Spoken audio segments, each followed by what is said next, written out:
Бүгүнкү подкастыбыздын коногу маалымат агенттигинин негиздөөчүсү Кайыргүл Үрүмканова. Медиа тармагына, журналистика тармагына эмнеден улам бул тармакка келип калдыңыз? Бул кесип мени тандады деп айтсам болот. Ушундай бир тагдырдын ушундай тандоосу болду деп ойлойм. Кыйын кырдаалдар болгондо кантип аны чече алдыңыз? Социалдык маселелерге көп маани берип калышты биздин көрөрмандар. Психологиялык жактан, моралдык жактан өзүңүзгө кантип жардам берчү элеңиз? Кыйынчылык болсо эле мен тоого чыгып кетчүмүн, тоого арып, кичине салып.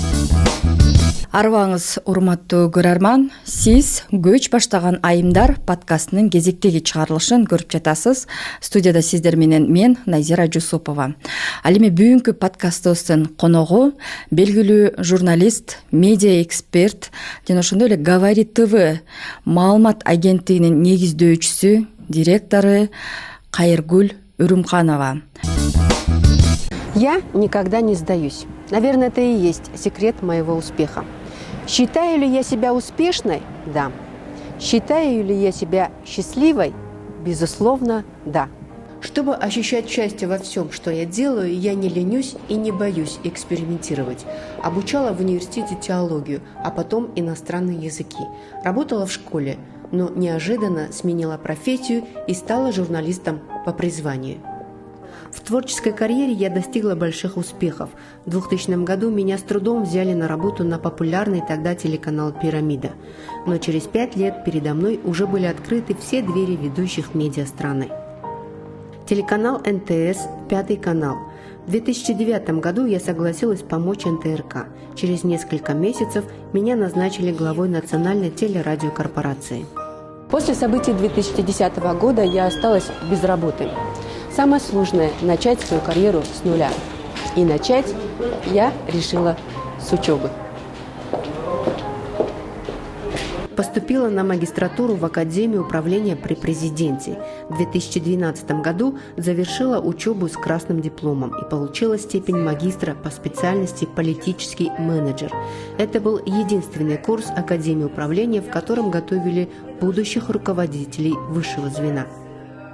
С тех пор успела возглавить информационное агентство «Киртак», управляла цифровым телеканалом «Сентябрь».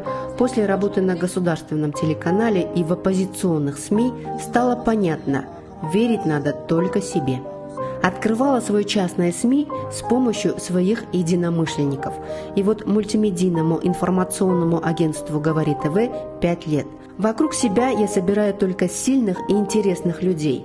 Главное, чтобы эти люди были лучше, чем я. Я не меняю людей, я меняю мир вокруг себя.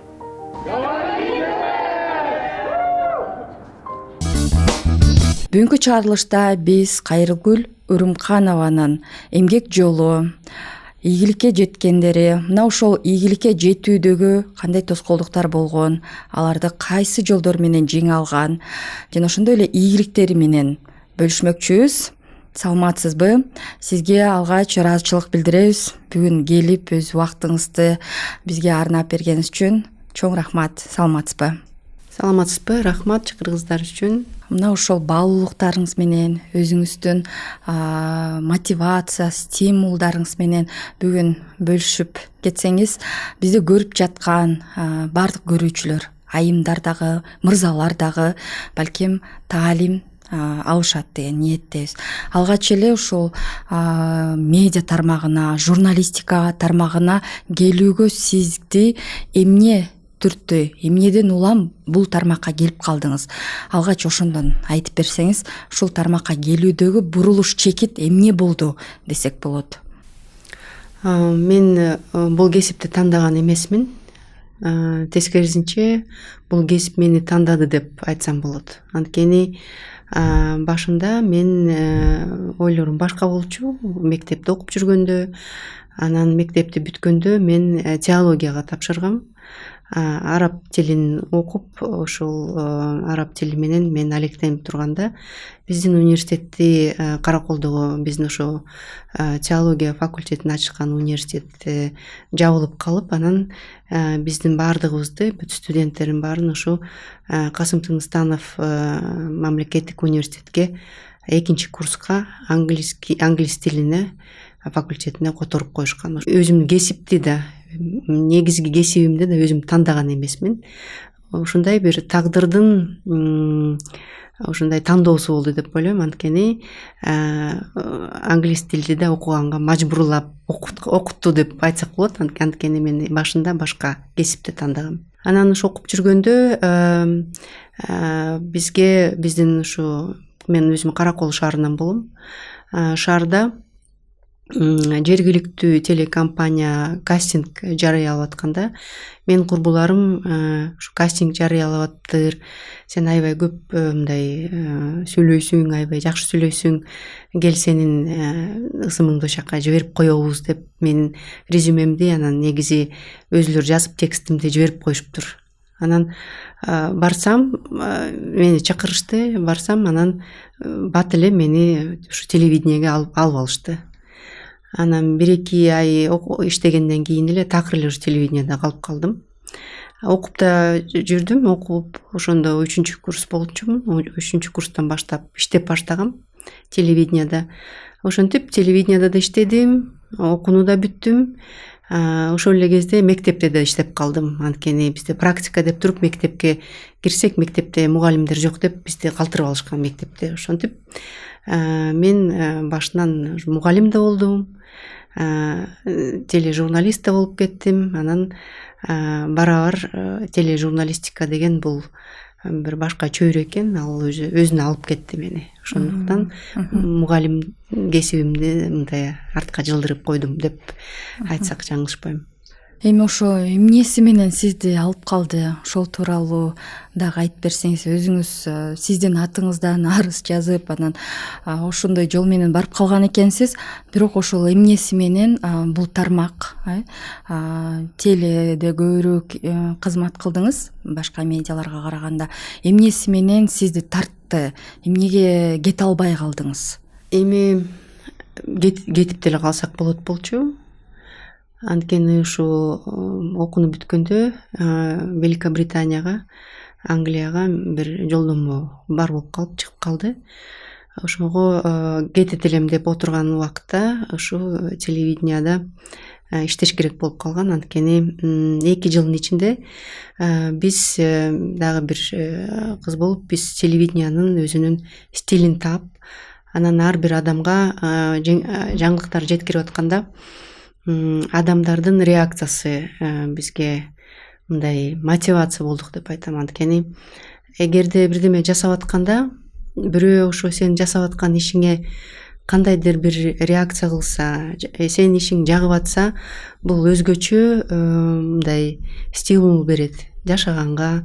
Анан ошол ишиңди иреттеп жасап, анан ишиң чын эле эффективдүү болуп, адамдарга кандайдыр бир жардам берген убакытта ошондо сен өзүңдү керектүү сезип каласың. Керектүү сезим азыркыга чейин деле маанилүү. Эгерде сен бирөөгө керек болсоң, анда чын эле жашоонун маңызын билип, жашоону жакшы жашап атат экен деп ойлоп каласың да.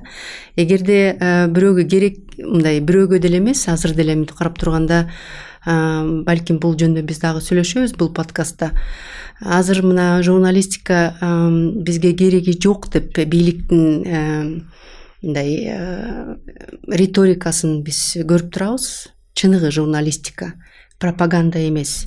Чыныгы журналистика бул деген чындыкты айтуу, сын пикирди айтуу. Ошол эле кезде бийликтин тарабынан ошо сын пикирди кабыл алуу болуп эсептелет. Эгерде ошонун баары керектүү эмес деп азыр айтылып атканда, бул журналистикадан чын эле кетиш керек деп биз ойлоп калып жатабыз. Анткени азыр чыныгы журналистика кереги жок болсо, мамлекетке кереги жок болсо, элге кереги жок болсо, анда иштегенин да кажети жок. Анткени ар бир адамдын өзүнүн бир эле жашоосу болот. Бул жашоодо жок, мен ушу кесипте калып калат элем, ушу кесип элиме керек, жериме керек деп иштей берсең, жок болуп кетесиң. Анткени эгерде ушу көрүүчүлөргө да керек жок болсо, сен жасап аткан ишиң мамлекетке да керек жок болсо, мамлекет деп бул мамлекет өзүн гана эмес, мамлекетте отурган адамдар, Анткени чын эле бул ошол отурган адамдардын колунда рычаг болуп атпайбы? Алар ушу журналистиканын азыр маңызын жоготуп атышат да. Журналистиканын негизи биздин Кыргызстандын деңгээлинде журналистика болбой эле пропаганда журналистика болуш керек, позитивдүү эле гана маалыматтарды таркатыш керек дегенге алып келип атканда журналистиканын негизи маңызы жоголуп баратат да. Анткени бул бизге ушу чыныгы журналист болуп алектенип келе жаткан адамдарга аябай чоң таасир этет. Эгерде керектигиң жок болсо, анда чын эле бул кесипти алмаштырып башка жолун басып кетиш керек да. Ошондуктан эң башында элиме керек болгон үчүн мен калып калдым деп айтсам болот ушул телевиденияда. Анткени башында мен тележурналист болуп баштагам. Ошол бойдон азыр мындай жалпы карап келгенде журналистмин, а бирок мен тележурналист деп айтсам болот өзүмдү.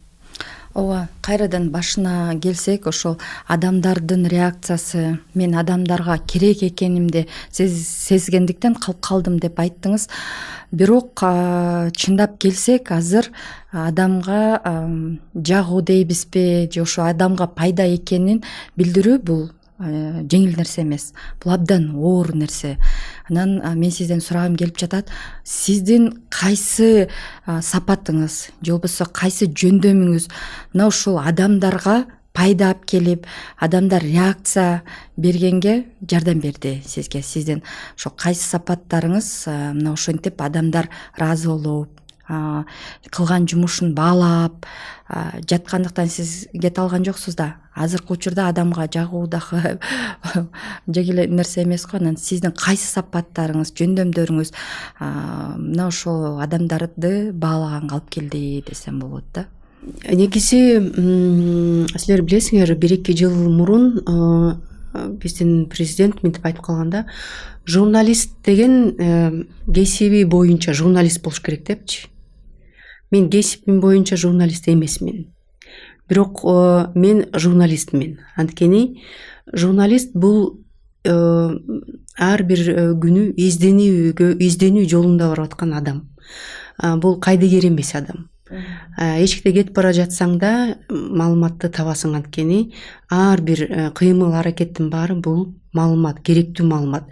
Бир жерде светофор иштебей калса да бул адамга керектүү маалымат. Бул жерде иштебейт экен, анда деген мындай жол тыгын пайда болот экен деген, анан адамдар деген өзүнүн жол кыймылын кичине өзгөртүп турат. Эгерде маалымат туура жана бат жетип турса, ар бир маалымат бул ошол адамга таасир этет, ар бир адамга таасир этет. Ошондуктан биздин мен жасаган материалдар бул мындай адамдар үчүн материалдар болчу. Эң башында мен ушу социалдык темаларга аябай көп көңүл бурчумун.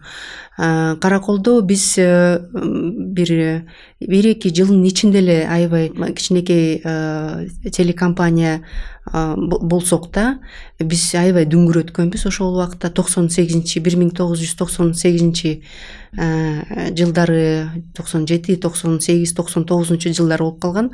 Ошондо чын эле биздин телекомпания МТВ, экологиялык жана жаштар телерадио компаниясы деп аталган. Ошондо биз мындай жаңылыктар топтомун жасачубуз, элдер үчүн мындай суроо жооп талап кылгандай жакшы бир долбоорлорду кылчубуз. Жаштар үчүн аябай сонун долбоорлорду чыгарчубуз. Өзү жаш болгондуктан биз жаштар үчүн аябай көп долбоорлорду чыгарчубуз да. Дебаттарды ошол жерден баштаганбыз. Мындай олуттуу дебаттар деп айтсак болот. Анткени шайлоо маселесине да бул каралыштуу маселе болчу. Ошондо мени ошо ар бир адам таанып калганда, көчөдө кетип баратсаң эле, тигине Урумканова кетип баратат, сизге момундай биз суроо берсек болобу, момундай айтып бербейсиңерби деп, анан жергиликтүү эл таанып калгандан кийин алар суроо талаптары аябай күчөп, анан ошо суроо талаптарын эфирге чыгарып, ошонткенде мындай бир башкача сезим пайда болот экен да. Ошондуктан улам мен ушу мага ушундай жакканда эл үчүн иштеп, эл менен кошо алар мындай талап кылган материалдарды жасаган, анан алардан ушу реакция уккан мен үчүн аябай маанилүү болуп калган да. 1-2 жыл эле мага керек болду ушул кесипти мындан ары аркылап тандаганга. Ал эми жана суроо талап дагы көбөйдү деп эдиңизби? Суроо талап дагы ар түрдүү болот да. Мисалы үчүн жактырбаган дагы суроо талап болушу мүмкүн. Ишиңиздерди балким терс баалаган. Бул кыйынчылык жагы да. Ошо барган сайын адамдар да көп таанып калышса, алардын суроо талаптары да ар түрдүү болот. Анан мындай кандай десем, мындай оор балким кыйын учурлар да болгон болуш керек. Анан сизде бир ыкмалар болдубу? Ошондой оор адамдар менен иштөөдө кыйын кырдаалдар болгондо кантип аны чече алдыңыз? Мисалы үчүн ошол эки сизге дагы кайрылган адамга дагы мындай жакшы результаттарды бериш үчүн кандай бир ыкмаларды колдончу элеңиз, жакшы жол менен чечилиш үчүн? Мен ушу окуум бүткөнчө чейин Караколдо ошо МТВда иштедим. Бирок окуум бүткөндөн кийин мен Бишкекке келип иштеп калдым. Эң алгачкы ушу Корт телекомпаниясына баргам. Аяктан бир нече иштегенден кийин Пирамида телекомпаниясына мени чакырып калды. Пирамида телекомпаниясында силер билесиңер, ошондо оппозициялык телекомпания болуп эсептелген 2000-жылдары. Анда алардын ушул алып барып аткан ишмердүүлүгү аябай таасирдүү болчу. Ар бир адамга таасирдүү болчу. Бишкектиктер аябай жакшы көрчү Пирамида телеканалын. Ошондо мага мындай албетте ал жерде аябай күчтүү журналисттер иштегендиктен алардын баары көбүнчө мындай саясат жагына ооп, алар саясат тууралуу маалыматтарды жасап жаткандыктан, мен жаш болгондуктан мага социалдык блокту берилген да. Социалдык материалдарды жасап атканда мен адамдын мындай натурасын чыгарганга аракет кылчумун. Адамдын мындай ички дүйнөсүн алып чыгарчумун да. Анан эң таасирдүү мен материалдарым бул мындай биз айтып коебуз го, азыр карылар үчүн үйлөр бар го азыр. Анда бир эки эле бар болчу. Аякта жалаң мындай башка улуттун карылары жашачу, өзгөчө аялдар көбүрөөк жашачу да. Анан мен мындай материал же сюжет таппай калсам эле мен ошол жака барчумун. Анткени ар бир адамдын артында тагдыр турат. Ошо тагдырды айтып бергенге мындай эрикпей, анан ошо тагдырларды ар бир барган сайын айтып берчүмүн. Ошондо ошол тагдырлардын таасири аябай күчтүү болду, ушу социалдык блокту күчтөндөткөнгө. Эгерде башында ушу Пирамида телеканалында саясатка көбүрөөк маани берип, анан көбүнчө биздин көрөрмандарыбыз саясатка маани берип турганда, 1-2 жылдын ичинде ушу социалдык маселелерге көп маани берип калышты биздин көрөрмандар. Дагы бир таасирдүү дагы бир материал бул Бишкекте аябай көп каралбаган башка улуттун ошо карылар болуп калганда, алар карылар үйүндө жашабаса да, үйүндө жалгыз жашап калгандар.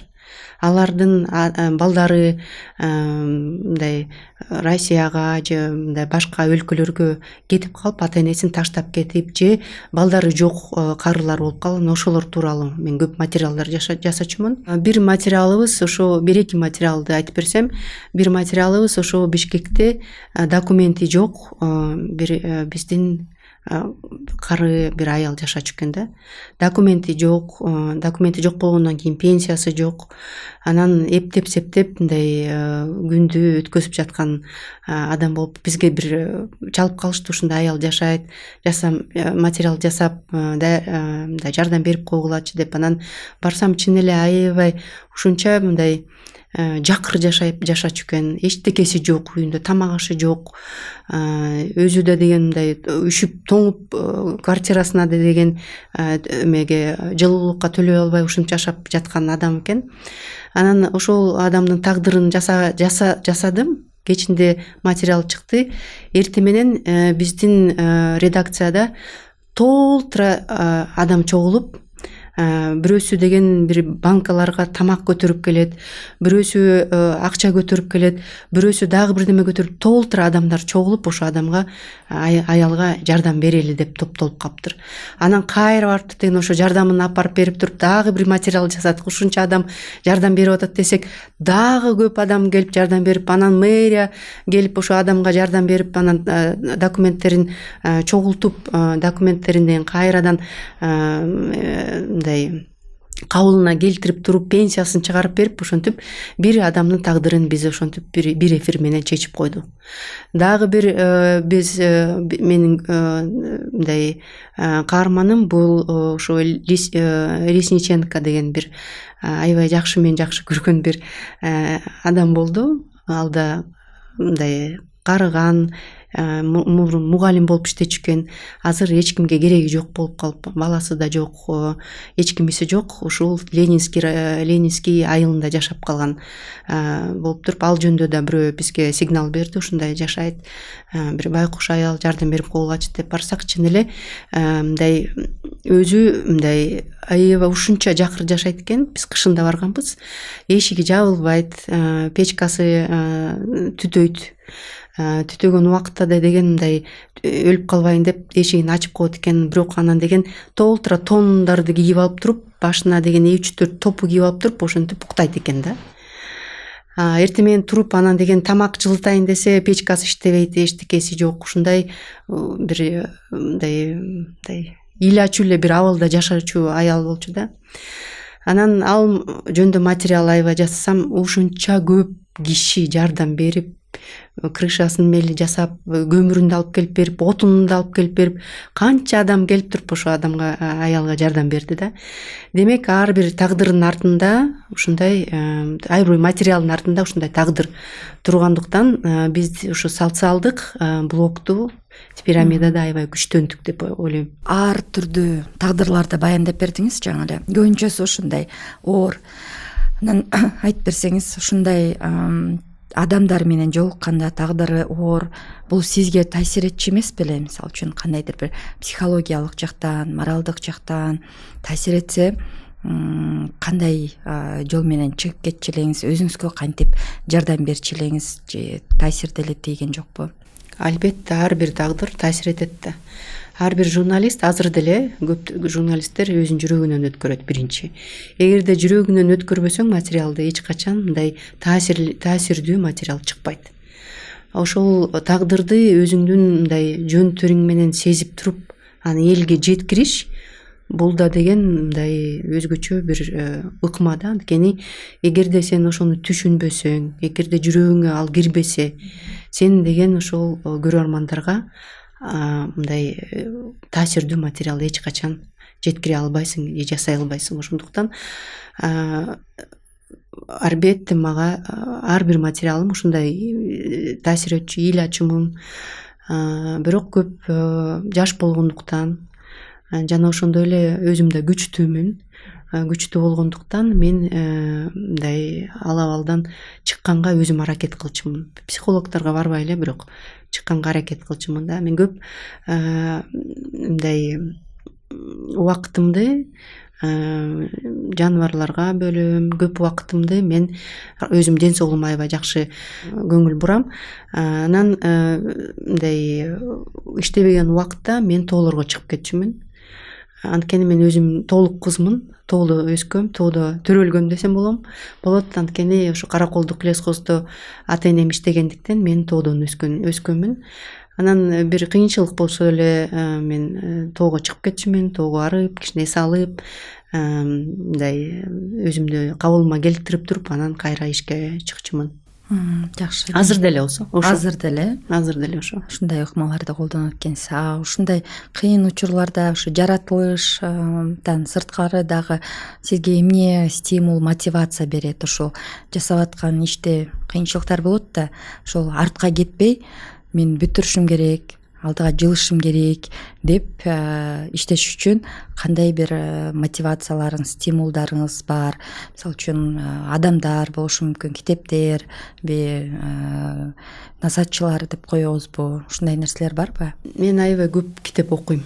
аябай кичинекей чагымдан эле окучумун, ошон үчүн көзүмдө көрбөйт азыр. Мен линзам менен мурун бизге свет үнөмдөгүлө деп мен атам урушуп светти өчүрүп койчу түнчүндө. Анан светти мындай бирдемени жандырып алып, мындай чыракты жандырып алып, китеп окуп ошентип көнүп калып, көзүмдү да мындай оорутуп алгам да. Азыр ошо очки менен жүрөм.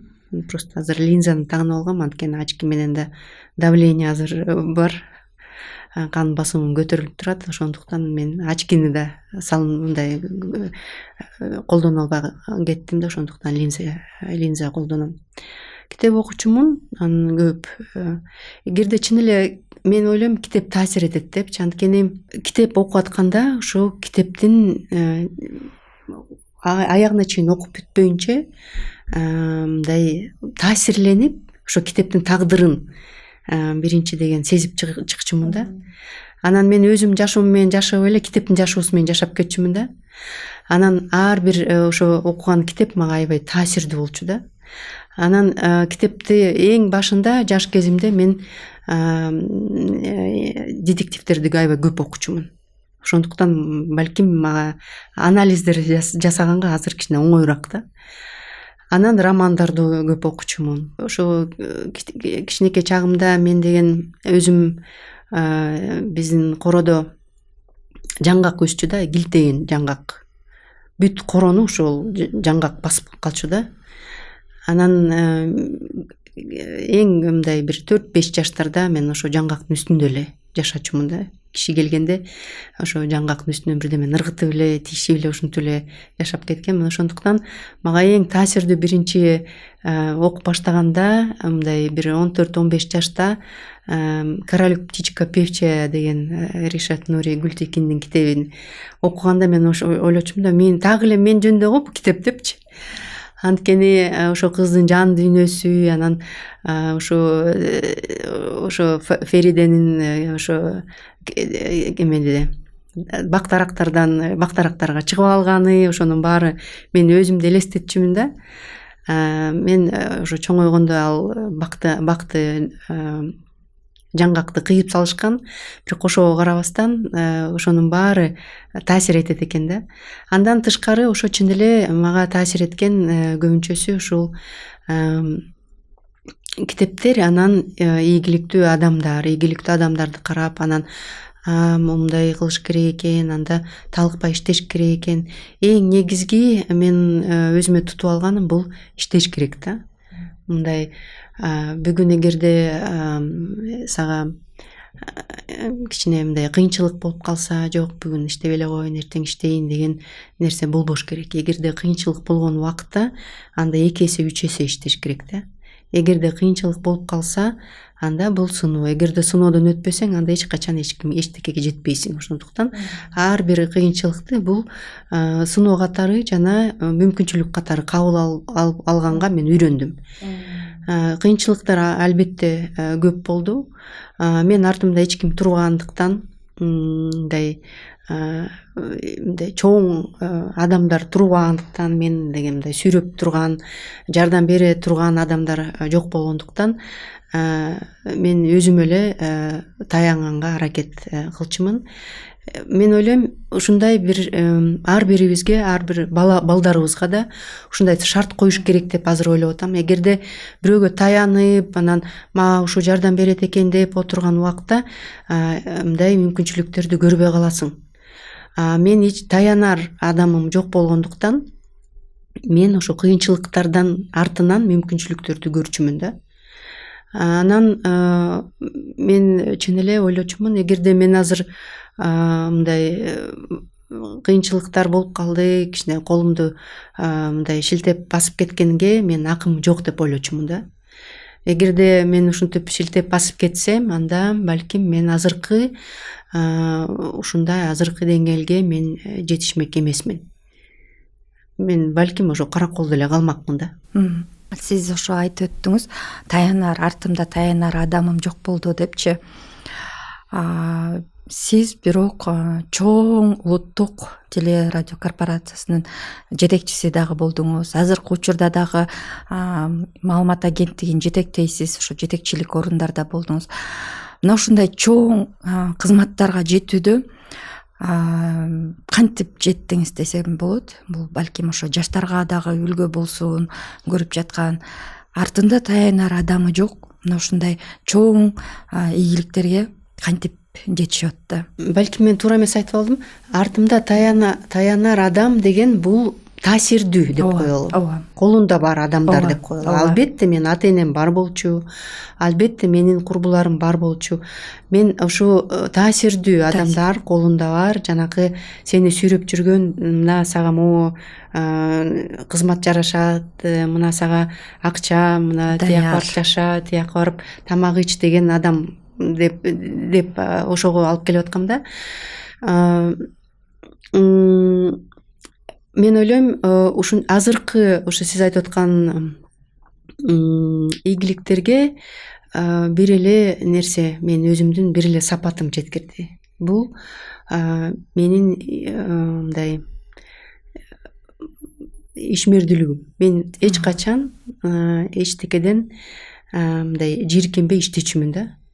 Кара жумушка иштечүмүн. Эч качан мен мындай айтчу эмесмин, бул жумуш мага жакпайт деп канча төлөсө да иштей берчүмүн да. Мен Бишкекке келгенде ошондо менин 2 жыл мындай трудовой договор деп коет, ошо менен иштечүмүн. 1200 сом эле төлөчү.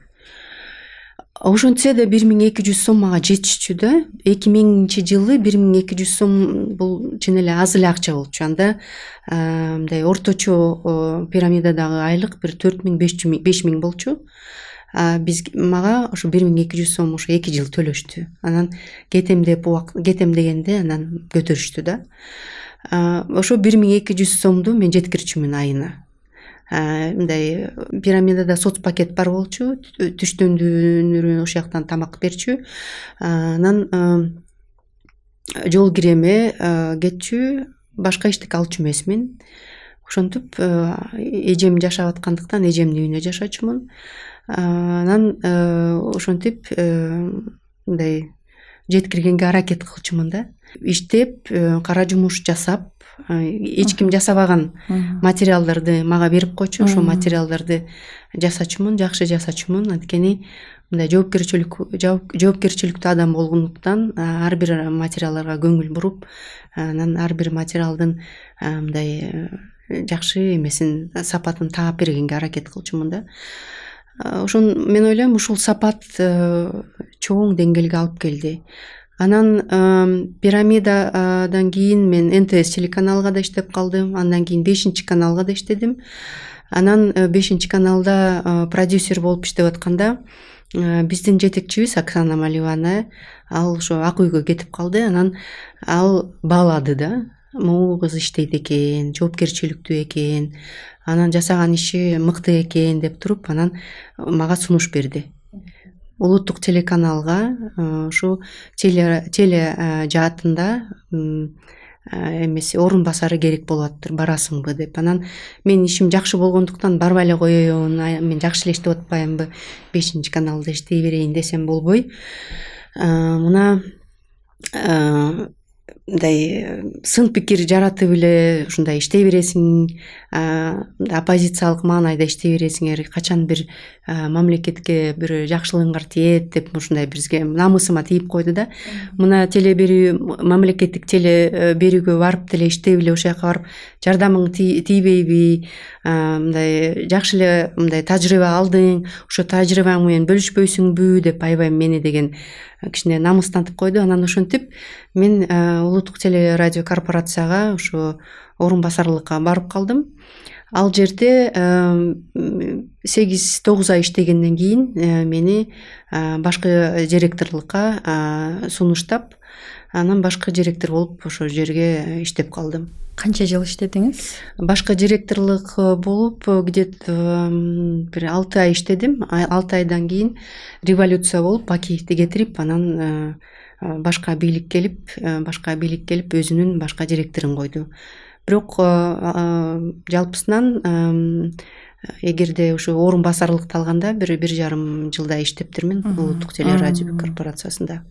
ооба, бул деле аз эмес. Азыркы учурда дагы ошо жетекчилик кызматтасыз, өзүңүздүн командаңыз бар дегендей, бир редакцияны жетектейсиз. Ал учурда чоң ушу улуттук корпорациянын жетекчиси болдуңуз.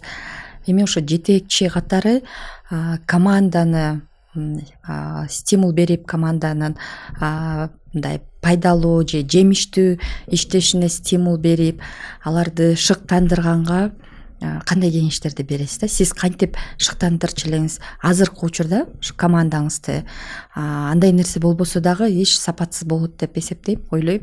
Жетекчиден дагы көп нерсе көз каранды. Ушу жетекчи катары сиз иштешкен адамдарыңызды ошол ишин жоопкерчилик менен мамиле жасап, пайдалуу жемиштүү иштеш үчүн ошол чоң корпорацияда азыр деле кандай ыкмаларды колдоносуз да? Кантип командаңыз менен жемиштүү иштешесиз? Негизи мен карап турганда ар бир редакцияда кайсы жерде иштебейин, мен ар башка сапаттар менен иштечү экенмин да. Улуттук телерадио корпорацияда жетекчиликте иштеп атканда менден башка сапаттарды талап кылышкан да. Эгерде мен ошондо интригага батып, жана өзүмдүн мындай алсыздыгымды көрсөтсөм, балким мени аяктан бат эле кетиришип коюшмак. Анткени улуттук телерадио корпорация бул 1,5 миң адам менен иштеш, бул чын эле мындай жеңилдик эмес да. Жеңилдикке турбайт. Ошондуктан ал жерде башка сапаттарды көрсөткөнгө аргасыз болгом. Чын эле аябай катуу өзүмдүн мындай кандай деп айтсам, лидерлик ооба, бирок мындай кандай деп айтсам, мындай катуу эле болчумун да, катуу кармачумун мен. Бүт коллективде аябай эле катуу кармачумун. Балким ошондуктан улам мени көп киши жаман көрүп калган. Анткени мен ойлогом, эгерде мен азыр катуу кармабасам, өзүмдүн позициямдан турбасам, анда мен бир да натыйжага жетишпейм. Биз ушул мен келгенде улуттук телерадио корпорациясында кечээки жаңылыктарды бүгүн берчү экен да. Мен бир жума анализ кылып чыксам, кечээки кылган жаңылыктарды бүгүн деле бере берчү экен да. Анан бүгүн кылып коюшуп, мейли бүгүн жетишпей калдык, эртең берип коелу дегендей эме болчу экен да. Анан сапатына караганда ал жакта мындай кичине мурунку ыкмалар менен ошолорду иштетчү экен да. Мурунку ыкмалар менен иштетчү экен. Ар бир материалдарды жасаганда да мындай эптеп-септеп эле көп бир нерселерди эфирлерге чыгара берчү экен. Анан ошонун баарын анализдеп, 1-2 айда биз анын баарын жокко чыгарып, эгерде ошол 2009 жылы рейтингтерди азыр чыгарып көрсөңөр, улуттук телерадио корпорациясынын рейтингтери төмөн болчу. Анда орус телеканалдарынын рейтингтери өйдө болчу, андан тышкары эң рейтингдүү телеканал 5-канал болчу. Анан албетте мен аяка барганда 5-каналдын рейтингин, хотя бы 5 эмес, мындай орус телеканалдары, ОРТ, РТРдин рейтингтерин биз чын эле кубалап жете албайбыз. Бирок ушул 5 жергиликтүү телеканалдардын рейтингинен өйдө көтөрүш керек дегенге мен өзүмө койгом. Чоң максат биз ушу 1 жылдын ичинде рейтингди көтөрүп, ТНС деген рейтинг изилдөөчү ошо казактын компаниясы келип туруп, ошо чын эле 1 жылдын ичинде биздин телекомпаниянын рейтингин биринчи местага коюп беришкен да. Коюп беришкен эмес, ошо изилдөөдөн улам биз ушу биринчи орунга жеткенбиз. Эгерде мен ошо өзүмдүн мындай башка сапаттарымды коюп, анан мейли боло берет деп иштей берсем, балким андай натыйжага жетишпейт болчумун. Бирок адамдык сапаттарым кичине аяктан башкача болчу. Мен мындай кичине мындай жесткийраак болчумун, элдерге жакчу эмесмин. Элдер менден кичине коркуп турчу деп ойлойм. Азыр деле көп айтышат. Анан мындай жумуштан да аябай көп кишини мен кетиргем. Жумуштан кетиргенде албетте жакшы адам болуп бере албайсың. Көп адамдардын көңүлүн алып койгом, ошондуктан алар көбүнчөсү мени жаман көрүп калса керек деп ойлойм да. Улуттук теле радио берүү корпорациясынан кийин мен кичинекей коллективди жетектеп калдым. Бул Киртак агенттиги болуп калды. Киртак агенттикти мен өзүм түзгөндө өзүм каалагандай түздүм да. Ал жака мен жалаң студенттерди кабыл алып, ушу студенттерди окутуп, натыйжасында биз аябай жакшы коллективди түзүп алдык да. Киртак агенттикте биз мындай мен башка сапаттарымды көрсөттүм. Ал жакта чын эле ушу адамдык сапаттарымды көбүрөөк көрсөттүм. Анткени мындай чын эле бирөөнүн көңүлүн калтырып койгондо бул сага да таасир этет да. Мага да көп таасир этти. Ушу көп адамдын көңүлүн чын эле калтырып койгондуктан ушу УТРКда мен да өзүмдүн трансформациядан өттүм деп ойлойм да. Ооба, мен ушу 2010 жылы чоң сыноодон мен да өттүм. Революция болгондон кийин аябай көп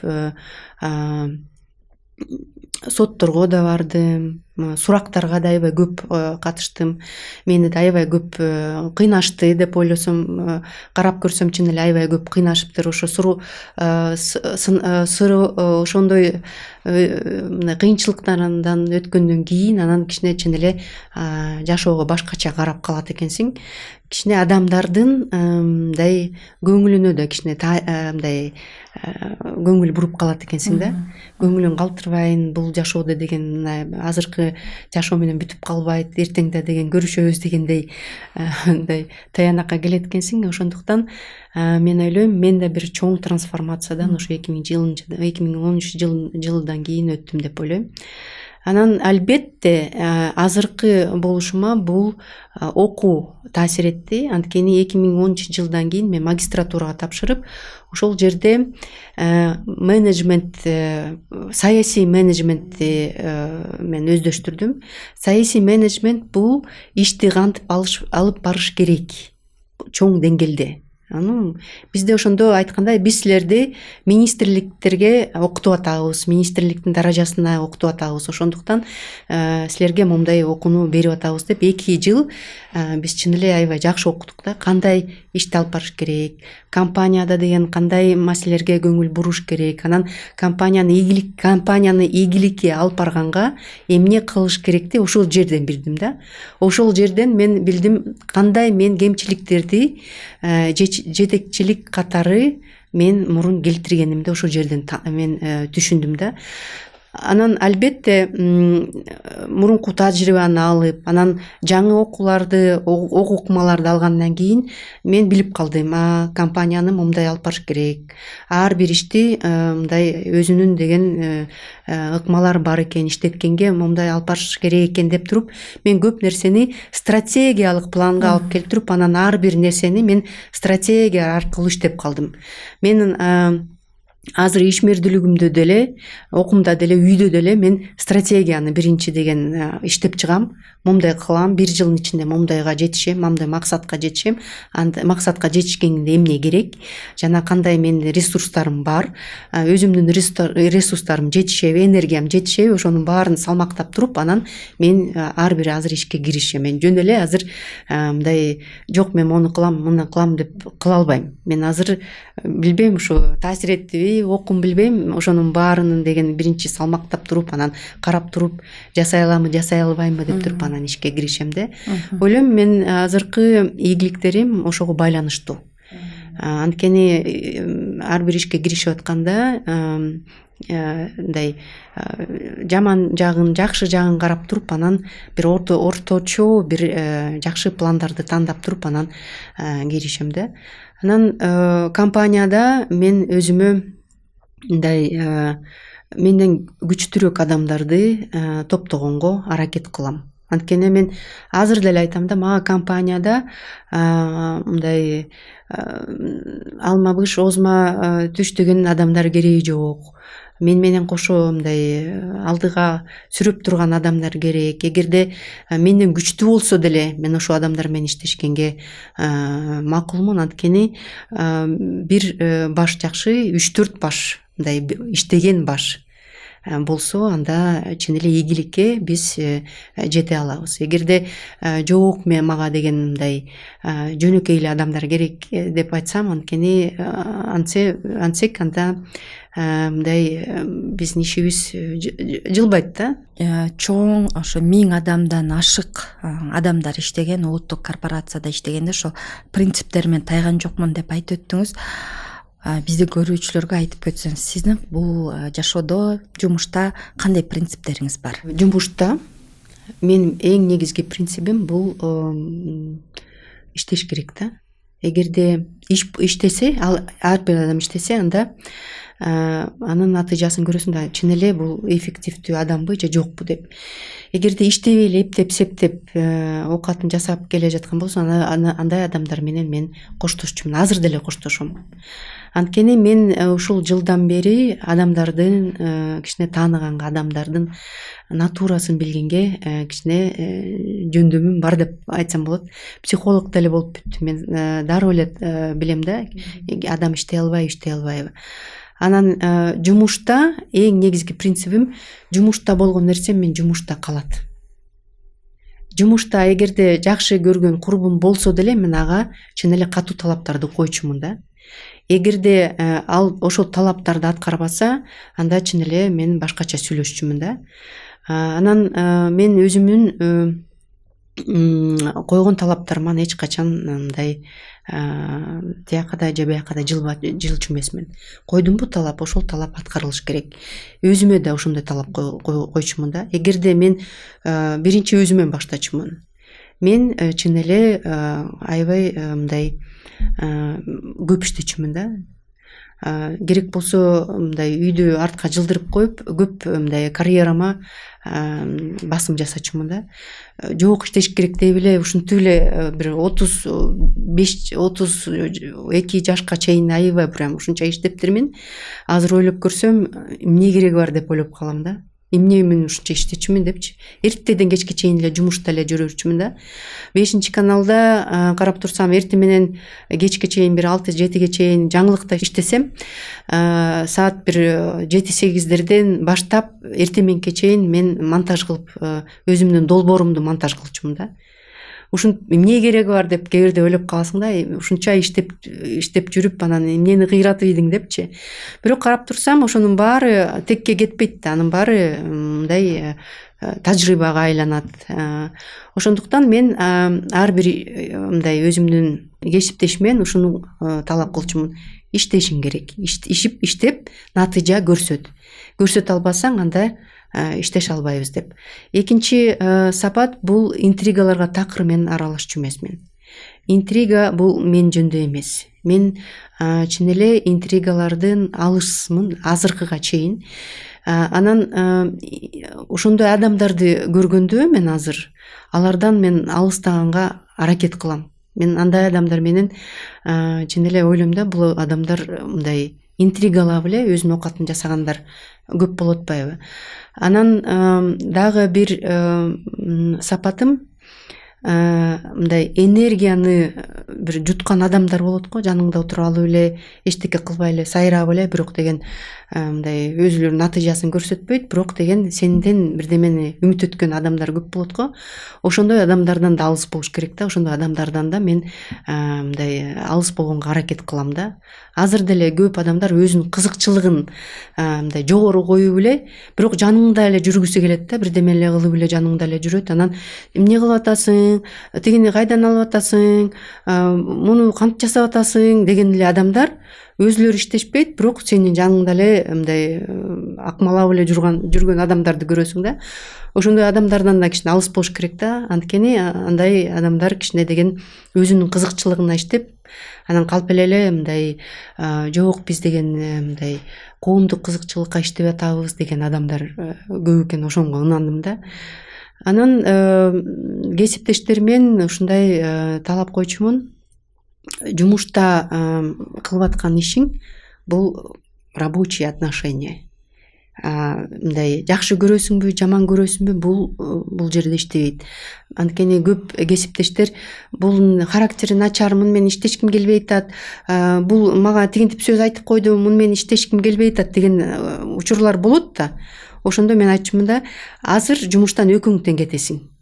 Иштешпесеңер, анда өкүң тең. Жакшы адам болсоң да, жакшы адис болсоң да, эгерде иштеше албасаңар, анда силер ошондой мындай бир деңгел, бир башка бир мындай деңгээлде жүрүп турсуңөр. Мындай иш деңгээлинде эмес экенсиңер. Иште бул натыйжа көрсөтпөйт. Эгерде азыр тил табышып иштешпесеңер, анда өкүңөр кетесиңер деген талап койчумун да. Ошондо андан кишилер ар жака бир жака басып жүрүп туруп, анан алар анда мейли иштешели деп туруп, анан иштешкенге аргасыз болуп, анан ошентип аларда тарбияланып калышкан да. Өзгөчө ушул кыргыз редакцияларында байкалчу. Анткени орус редакцияларында көп мындай интригалар азыраак болчу да. Ал жакта мындай иш боюнча калчу, адамдык мындай мамилелер бул башкача мамиле деп ошондо мен ошол жактан балким ушундай өзүмө сапаттарды ошол жактан алып калгам деп ойлойм. Анткени мен көп орус редакциясында иштеп калгам.